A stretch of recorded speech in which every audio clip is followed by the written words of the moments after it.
संभल में 3 दिन पहले जो हिंसा हुई उसके बाद एक इकोसिस्टम मोदी योगी को घेरने के लिए नैरेटिव सेट करने में जुटा है। इसी इकोसिस्टम से जुड़े कुछ लोगों की बयानबाजी की वजह से जामा मस्जिद के सर्वे के मामले में हिंदू पक्ष के वकील विष्णु शंकर जैन की जान भी खतरे में पड़ गई। विष्णु जैन के खिलाफ सोशल मीडिया पर कैंपेन चल रहा है भाई। मोहम्मद जावेद नाम के एक यूजर ने ट्वीट करते हुए विष्णु जैन को आतंकी बता दिया, उनकी गिरफ्तारी की मांग कर रहा है। मोहम्मद जावेद ने विष्णु जैन को संभल हिंसा में मारे गए लोगों की मौत का जिम्मेदार बताया। इसी तरह फैज नाम के एक यूजर ने भी ट्वीट करके विष्णु जैन को आतंकवादी बताते हुए उन्हें गिरफ्तार करने की मांग की। यानी विष्णु जैन कोर्ट के आदेश पर हो रहे सर्वे में चले जाएं तो वो आतंकवादी, और जो पत्थर चला रहे हैं, जो गोली चला रहे हैं, वो मासूम। विष्णु जैन के खिलाफ सिर्फ सोशल मीडिया पर ही कैंपेन नहीं चल रहा, बल्कि उन्हें जान से मारने की धमकियां भी दी जा रही। खुद विष्णु जैन ने बताया कि एक वर्ग विशेष के लोग उन्हें लगातार जान से मारने की धमकियां दे रहे हैं। सोशल मीडिया के जरिए उन्हें गंदी गंदी गालियां दी जा रही हैं, जबकि बात किसी से छुपी नहीं है कि विष्णु शंकर जैन कोई अपने घर की लड़ाई लड़ने के लिए संभल की शाही जामा मस्जिद नहीं पहुंचे थे। उन्हें तो हिंदू पक्ष ने अपना वकील बनाया है और कोर्ट की मंजूरी के बाद ही वो सर्वे के लिए मस्जिद पहुंचे थे। और लोगों को यह भी पता होना चाहिए कि जो मस्जिद पक्ष के वकील हैं उनको पता था कि उस दिन सुबह सर्वे होने वाला है, वो खुद वहां पहुंचे थे, साथ में गए थे। अगर जानकारी नहीं थी तो कैसे पहुंच गए सर्वे के लिए मुस्लिम पक्ष के वकील? लेकिन विष्णु शंकर जैन का एक वीडियो भी शेयर करके उनके खिलाफ नैरेटिव सेट किया जा रहा है। आरोप लगाया जा रहा है कि विष्णु शंकर जैन के साथ मौजूद भीड़ जय श्री राम के नारे लगाते हुए मस्जिद पहुंची, जिसकी वजह से माहौल बिगड़ा। विष्णु शंकर जैन ने इस वीडियो की भी सच्चाई बता दी। उनका कहना है कि उनका जो वीडियो शेयर किया जा रहा है वो उस वक्त का है जब भीड़ के बीच से पुलिस उन्हें किसी तरह बचाकर नजदीक के पुलिस स्टेशन ला चुकी थी और वो पुलिस स्टेशन से निकल रहे थे। यानी इस भीड़ और इस नारे की वजह से दंगे नहीं हुए। ये तो तब का वीडियो जब ऑलरेडी दंगा चल रहा था और पुलिस वहां से उनको बचा के निकाल रही थी। विष्णु शंकर जैन ने अपने खिलाफ सोशल मीडिया पर चल रहे कैंपेन और उन्हें मिल रही धमकियों के लिए समाजवादी पार्टी की मीडिया सेल, अखिलेश यादव और असदुद्दीन ओवैसी को जिम्मेदार ठहराया। और जो लोग कह रहे हैं कि वहां भड़काऊ नारे लगे, जय श्री राम के नारे लगे थे। पहले तो दंगा ऑलरेडी चल रहा था, बिना किसी नारे के चल रहा था, पत्थरबाजी ऑलरेडी चल रही थी। विष्णु जैन एक शब्द नहीं बोल रहे हैं इस वीडियो में। झूठ फैलाया जा रहा है कि यह सुबह का वीडियो है, यह दोपहर का वीडियो है। और जय श्री राम का नारा सुन के इतना खून खौल गया कि पत्थरबाजी होने लगी, गोली चलने लगी। कहने को तो गंगा जमुनी तहजीब है, और किसी ने 4 जय श्री राम के नारे लगा दिए तो इतना बवाल मच जाएगा। एक बार आप सुनिए विष्णु शंकर जैन को भी। देखिए, इस धमकी का सबसे मूल कारण है समाजवादी पार्टी की मीडिया सेल, अखिलेश यादव जी, साथ ही साथ ओवैसी जी और वहां के जो कंसर्न एमपी हैं। अगर मुझे कुछ भी होता है तो इसके रिस्पॉन्सिबल ये सारे लोग होंगे। उसका कारण है इन्होंने मिस इन्फॉर्मेशन हर जगह फैलाई है। और मिस इन्फॉर्मेशन क्या फैलाई है कि मैं जब वहां पे सर्वे करने जा रहा था तो जय श्री राम के नारे लगाते हुए जा रहा था और एक भीड़ को लेकर जा रहा था जो जय श्री राम के नारे लगा रही थी, जिसकी वजह से दंगा हो गया और जिसकी वजह से 5 लोगों की मृत्यु हो गई। तो इस तरह की मिस इन्फॉर्मेशन फैलाना मुझे लगता है सरासर गलत है। सुबह 7:30 बजे मैं डिस्ट्रिक्ट मजिस्ट्रेट, एसडीएम, वहां के कंसर्न सर्किल ऑफिसर, एसपी, मस्जिद कमेटी के वकील, केंद्र सरकार, राज्य सरकार के वकील, ये सारे लोग साथ गए थे और उस एरिया से गए थे कोतवाली पुलिस स्टेशन से जो कॉर्डन ऑफ हो चुका था, और वहां से साथ हमारी एंट्री हुई थी। हमारे मोबाइल फोन्स भी पीआरओ, एसपी के पास रखे गए थे। तो ये बोलना कि मैं वहां पे जो गया तब जय श्री राम के मैं नारे लगा रहा था और मेरे साथ भीड़ थी जो जय श्री राम के नारे लगाई थी, जिसकी वजह से दंगा हो गया, ये एकदम गलत है। संभल की शाही जामा मस्जिद के सर्वे को जो लेकर जो विवाद हो रहा है उसकी वजह भी आपको जाननी चाहिए। दरअसल हिंदू पक्ष का दावा है कि जिस जगह पर संभल की शाही जामा मस्जिद बनी है वहां पहले हरिहर मंदिर हुआ करता था। 19 नवंबर को हिंदू पक्ष के 8 लोग इस मामले को लेकर संभल की कोर्ट पहुंचे और सुप्रीम कोर्ट के वरिष्ठ वकील विष्णु शंकर जैन की मदद से एक याचिका दायर की गई। हिंदू पक्ष ने उस जगह पर मस्जिद से पहले मंदिर होने के दस्तावेज कोर्ट में पेश किए, जिन्हें देखने के बाद कोर्ट ने मस्जिद में सर्वे को मंजूरी दी। हिंदू पक्ष ने इतिहास का हवाला देते हुए दावा किया कि संभल में जिस जगह पर आज शाही जामा मस्जिद मौजूद है वहां पर पृथ्वीराज चौहान के शासनकाल में 11वीं शताब्दी के दौरान श्री हरिहर मंदिर बना।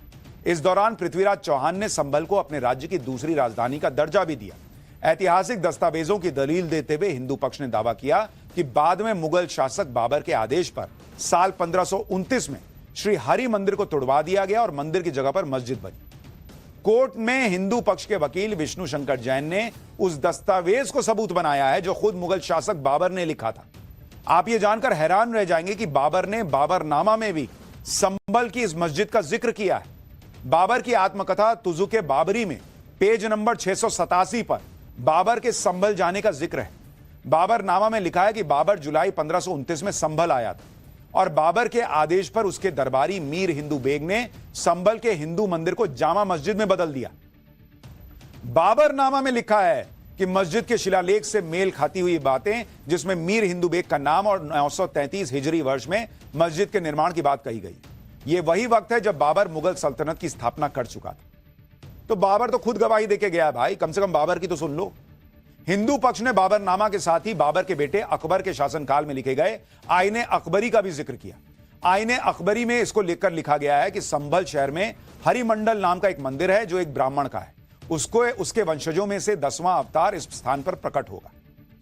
यही नहीं, संभल में मस्जिद की जगह पहले मंदिर होने के दावे को साबित करने के लिए हिंदू पक्ष ने कोर्ट में संभल का पुराना नक्शा भी सबूत के तौर पर जमा किया। आप भी संभल के इस नक्शे को देखिए।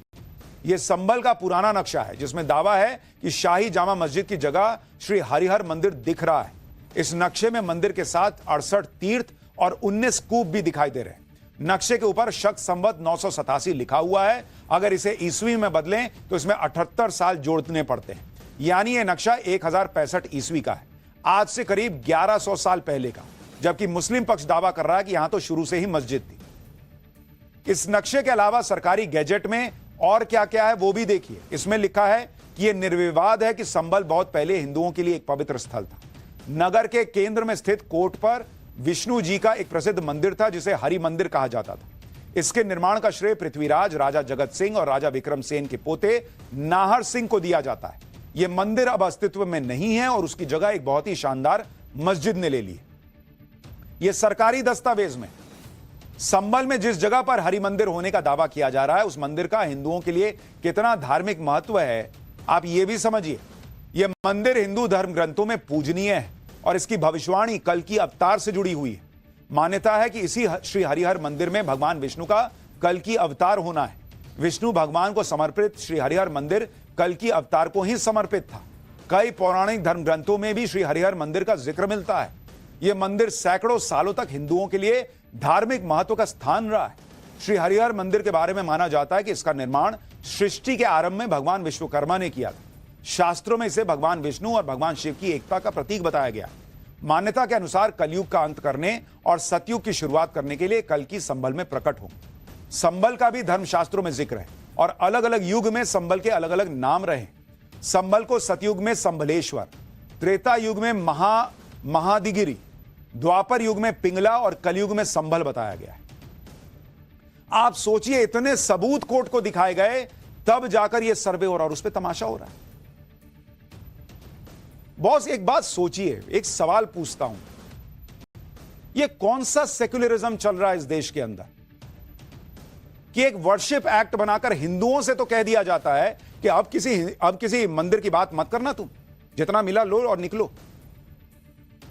और वक्फ बोर्ड बनाकर, वक्फ एक्ट बनाकर मुसलमानों से कहा जाता है कि तुम्हारा जहां मन वहां दावा ठोक दो। ये कौन सा सेक्युलरिज्म का तराजू बराबर है भाई? और कितने कमाल की बात है कि आजादी के पहले मुसलमानों ने अलग देश मांगा तो उन्हें अलग देश मिला। भाई हिंदू का तो पूरी दुनिया में कोई हिंदू राष्ट्र नहीं है, बावजूद इसके करोड़ों हिंदुओं ने भारत में अपने लिए अलग से तो कुछ नहीं मांगा। भारत में रहने वाले मुसलमानों को अलग से वक्फ बोर्ड दे दिया गया। वक्फ बोर्ड का जहां मन करता है वो दावा ठोक सकता है। देश की संसद से लेकर इस्लाम आने के पहले के मंदिर हो, पूरा गांव हो, जहां मन वक्फ की प्रॉपर्टी बता देते हैं ये लोग। लेकिन अगर हिंदू खुद के मंदिर जिन्हें तोड़कर मस्जिद बनाने के तमाम साक्ष्य हों, उसकी कानूनी लड़ाई भी लड़े तो वो कम्युनल हो जाता है। गंगा जमुनी तहजीब खतरे में पड़ जाती है। मतलब वक्फ बोर्ड चाहे तो किसी भी प्रॉपर्टी को अपना बता सकता है, लेकिन हिंदू खुद के मंदिरों को भी अपना नहीं कह सकता, कानूनी लड़ाई तक नहीं लड़ सकता। उसको वर्शिप एक्ट याद दिलाया जाता है। सनातन की कानूनी लड़ाई लड़ने वाले विष्णु जैन को आतंकी बताया जाता है, जबकि पत्थरबाज मासूम बताए जाते हैं। विष्णु जैन हिंदुओं की बात करते हैं तो आतंकी हैं, लेकिन कोई खुद पर बम बांधकर मासूमों की जान भी ले ले तो आतंक का धर्म नहीं होता, यह बताया जाता है। सोचिए बॉस, एक बार तो सोचिए, यह कौन सा सेक्युलरिज्म चल रहा है इस देश में? तराजू बराबर है क्या? यही ईमानदारी है जो 100 करोड़ से ज्यादा हिंदुओं को 75 साल से खैरात टाइप में दे दी गई कि लो रखो और निकलो यहां से। हिंदू कानूनी लड़ाई भी नहीं लड़ सकता। नहीं, गंगा जमुनी तहजीब देश में माहौल खराब हो जाएगा। तुम मंदिर की बात मत करो, वक्फ बोर्ड जहां मन वहां दावा ठोक दे, उससे माहौल खराब नहीं होता। क्या हिसाब है भाई?